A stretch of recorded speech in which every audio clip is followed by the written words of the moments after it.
Internships are the most important thing for transitioning into a career from college. If you have done no internships before or you want to try a new kind of internship, this video is perfect for you. I'll cover finance, software, consulting, and non-profits, so I got all bases covered for different kinds of internships. I'll dive deep into the pay, the lifestyle, what you actually do in these roles, and the best resources to prepare for each of the 4 kinds of internship. If you're new to the channel, hi, my name is Srijan. I did computer science at Stanford, and in this channel, I make videos about education, technology, and entrepreneurship.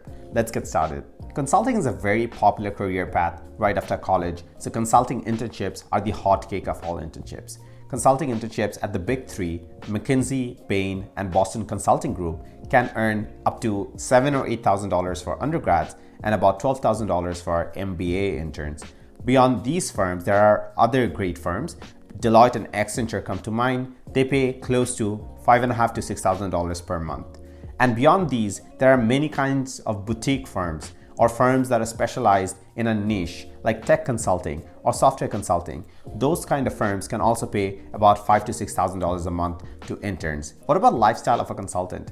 A consultant's lifestyle can vary, but it usually means long hours, unpredictable hours, and variation according to projects. So as a consultant, you might be working between 40 hours to 80 hours, really depending on what the client needs.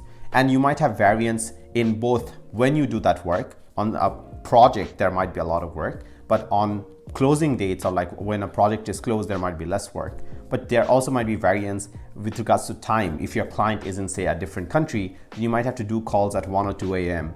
or you might have to fly there, usually in a business class, but you go there and then talk with the client, solve their problems. But again, as an intern, you usually will have more predictable hours, perhaps just 40 hours or at most 50 hours if you're willing to go the extra mile. What do consultants actually do? They often work in strategy, optimization, or mergers and acquisition. Strategy work might entail developing a sales and marketing pipeline for a new product that's being launched, or whether Coca-Cola should enter into the energy drinks market, or what business model should a garbage disposal company have. Optimization work might involve with cutting down prices, cutting down costs, improving revenue, improving profits, all these things. Mergers and acquisitions might involve doing due diligence of whether a merger should go ahead, or what should be the financial synergies that might be created due to an acquisition or a merger. That's all nice and fancy, but what do you do on a day-to-day basis? You do a lot of research. You might be reading industry reports, financial statements, summaries from different clients, and a lot of background literature on a particular kind of industry to get context about what they do. You might be doing lots of data analysis. You might be analyzing data on Excel to find projections, to find profitability, and other kinds of financial metrics using software like Excel or R or Stata or even Python if you want. And finally, presentations. You might be creating slides, visualizations to communicate your recommendations to your client. How do you prepare for these kinds of interviews? You should be doing lots of cases. So a case is usually a case study of a business context, and then you have to solve something or find problems around that. So you should be doing lots of cases, you should be studying case books, you should be studying blogs about them, and that would be helpful. You can also do mock interviews. You can get your friends, or there are lots of websites where you can get a partner who's also preparing for these interviews, and then you can do the mock interview together. And you should be practicing soft skills. How do you write emails? How do you respond fast? How do you smile and talk to a client? These soft skills can be very valuable because it's a client-facing role. You'll be interacting with clients on a daily basis. Some great resources to prepare for these kind of interviews are the book Case in Point and Case Interviews. Some websites that are great for these interviews are Prep Lounge and caseinterview.com. Let's talk about investment banking now. Investment banking is a popular career path, especially for people who major in economics, finance, or those who like numbers. It has great earning potential and you can have a great career growth in this. Top investment banks like Goldman Sachs, JP Morgan usually pay about $6,000 to $7,000 to their undergrad interns, but they might have bonus and overtime pay as well. They might pay close to $12,000 or more for MBA interns. Now this is usually for analyst positions. For things like quant or hyper-specialized roles, the compensation might be a lot more. What are the day-to-day tasks in investment banking?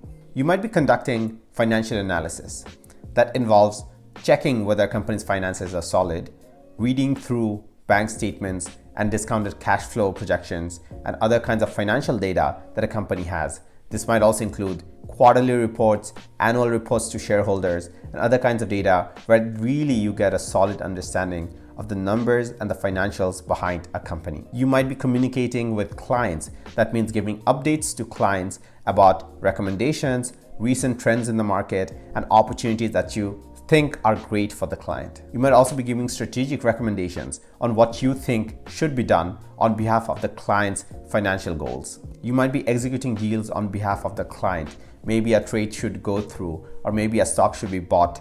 That all kinds of execution of strategies that you and the client agreed on in the past can be done by you. Usually as an intern, you help in seniors executing things, but based on the nature of the work and the company, you might have to do a lot of execution work yourself. Other important kind of work that the industry does include advisory services. Investment banks often advise clients on whether they should go ahead and do a merger and acquisition.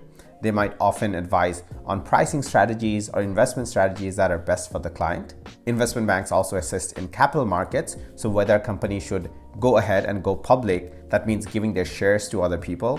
Those kind of advice or execution are done by investment banks. Or how to raise more money and equity using debt or other kinds of ways. Those are also functions that investment banks do. Investment banks also help in financial analysis of firms, so doing due diligence on whether financial projections of a company that, say, a client wants to acquire is right, or doing risk assessment of different kinds of actions that a company or client might take. Those are things investment banks excel at. How should you prepare for interviews for investment banking? You should master financial concepts really well. You should be able to do discounted cash flow analysis. You should be able to read a financial statement. You should be able to project some financials for a given action based on a case study. You should also practice technical skills. So if you're able to estimate big numbers in your head, like what's the potential size of this market, that can help. But also you should be able to do math in Excel and other statistical software. And finally, soft skills are super important.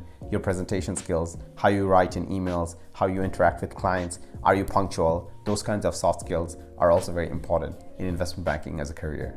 In terms of resources, Investment Banking by Rosenbaum is a very famous book. There are many Wall Street prep courses. Also, there are many free courses on YouTube where you can learn financial analysis. And just reading up on your finance courses or reading a book on basic finance is also a very good way of preparing for it. Lifestyle for investment banking interns can also vary, but investment banking in general is kind of known for long hours for young people early in their career. The first 1 to 2 years, you might actually be working close to 12 to 15 hours a day.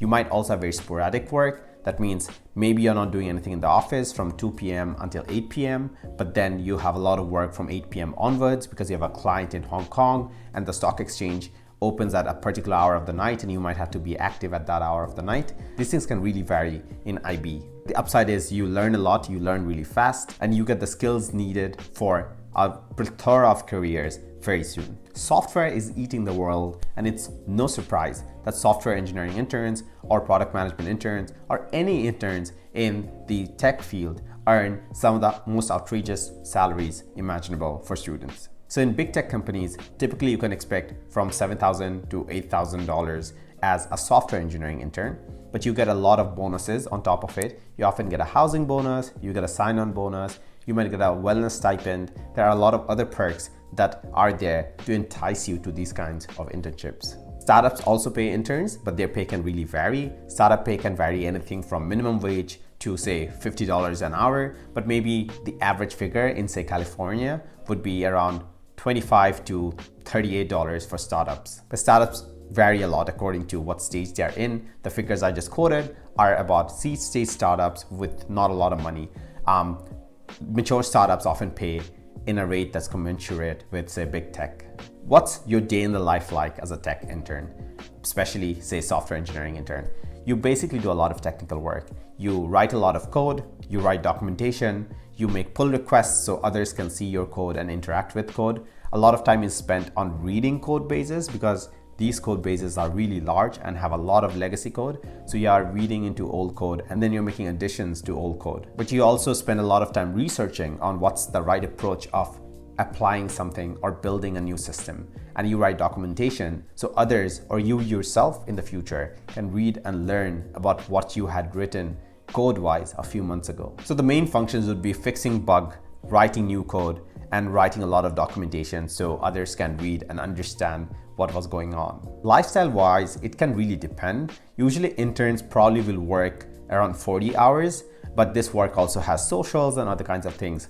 Software engineers usually get a decent work-life balance because you can't really be writing code for 16 hours a day. It's bad for your mental health. So usually software engineers do not get crazy hours, but I do know a lot of people who want a full-time offer and they just overexert themselves and they try really hard to impress their manager or boss. In terms of preparation, software engineering interns usually get a take-home assignment or an online test to do on a website like HackerRank, where you get some algorithm questions and you have to solve them in a set amount of time. Then you are called for 2 to 3 rounds of on-site interviews where you go through 3 rounds of more coding questions and sometimes even a system design question where you're asked to design a large-scale system. And then there's a behavioral round where they check how you are as a person and whether you are a good cultural fit. Usually behavioral rounds are very easy, and the technical rounds are the harder rounds where you have to pass and solve the questions or communicate your thinking to a sufficient level. So in big tech, lead code style questions are very popular. You can just search leetcode.com and start solving questions from easy to hard.